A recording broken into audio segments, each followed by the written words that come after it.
England టూర్లో యువ ఆటగాళ్లతో కూడిన యంగ్ ఇండియా అద్దరగొట్టింది. సిరీస్ ను సమన్ చేసిన గొప్ప ప్రదర్శన కనబరిచింది. ముఖ్యంగా ఓడిన 2 మ్యాచ్లలో కూడా ఇంగ్లాండ్ ముప్పతిప్పలు పెట్టింది. సీనియర్లు లేకున్నా యువ ఆటగాళ్లు అద్భుతంగా ఆడి ప్రశంసలు అందుకున్నారు. అయితే ఈ టూర్లో భారత జట్టుకు సంబంధించి కొన్ని లోటుపాట్లు కూడా స్పష్టంగా కనిపించాయి. ముఖ్యంగా కోచ్ గా గంభీర్ వ్యూహాలపై విమర్శలు వెలువెత్తాయి. ఒకవేళ 5వ రోజు ఆటలో సిరాజ్ 3 వికెట్లు తీయకపోతే పరిస్థితి మరో విధంగా ఉండేది. అసలు ఇక్కడ దాకా మ్యాచ్ రావడానికి ప్రధాన కారణం గంభీరే. ఎందుకంటే ఇంగ్లాండ్ పిచ్లు ఫాస్ట్ బౌలర్లకు అనుకూలంగా ఉంటాయి. ఇక్కడ స్పిన్ బౌలర్లు సత్తా చూపిన సందర్భాలు చాలా తక్కువ. అయితే కేవలం 3 బౌలర్లతోనే గౌతమ్ గంభీర్ జట్టును ప్రకటించడం ప్రధాన లోపం.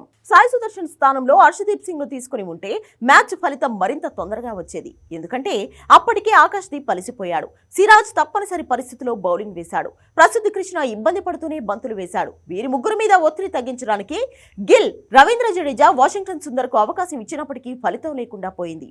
సేనా దేశాలుగా పిలిచే సౌత్ ఆఫ్రికా, ఇంగ్లాండ్, న్యూజిలాండ్, ఆస్ట్రేలియాపై టెస్ట్ సిరీస్లు ఆడుతున్నప్పుడు ఖచ్చితంగా 4 ఫాస్ట్ బౌలర్లతో రంగంలోకి దిగాలి. గతంలో కూడా టీమిండియా మేనేజ్మెంట్ ఇదే విధానాన్ని అనుసరించింది. కానీ 3 బౌలర్లతోనే గౌతమ్ గంభీర్ జట్టును ప్రకటించడం ఒక రకంగా ఇబ్బందికరమైన పరిణామాలకు కారణమైంది. కేవలం 3 బౌలర్లు మాత్రమే బౌలింగ్ వేయడం వల్ల తీవ్రమైన ఒత్తిడిని ఎదుర్కోవాల్సి వచ్చింది. ఇలానే జరిగితే బౌలర్లు గాయపడతారు. ఆ తర్వాత జట్టుకు దూరం అవుతారు. గతంలో బుమ్రాను ఇదే విధంగా వాడడం వల్ల ప్రస్తుతం అతడు పూర్తి స్థాయిలో జట్టుకు సేవలు అందించలేకపోతున్నాడు. ఇప్పుడు సిరాజ్ కు ఎటువంటి గాయం కాకపోయినప్పటికీ ఇలానే కొనసాగితే సమస్యలు తప్పవు. ఇక ఫీల్డింగ్ విషయంలోనూ టీమిండియా మెరుగుపడాలి. ఎందుకంటే సిరాజ్ వదిలేసిన క్యాచ్ టీమిండియా విజయావకాశాలను తీవ్రంగా ప్రభావితం చేసింది.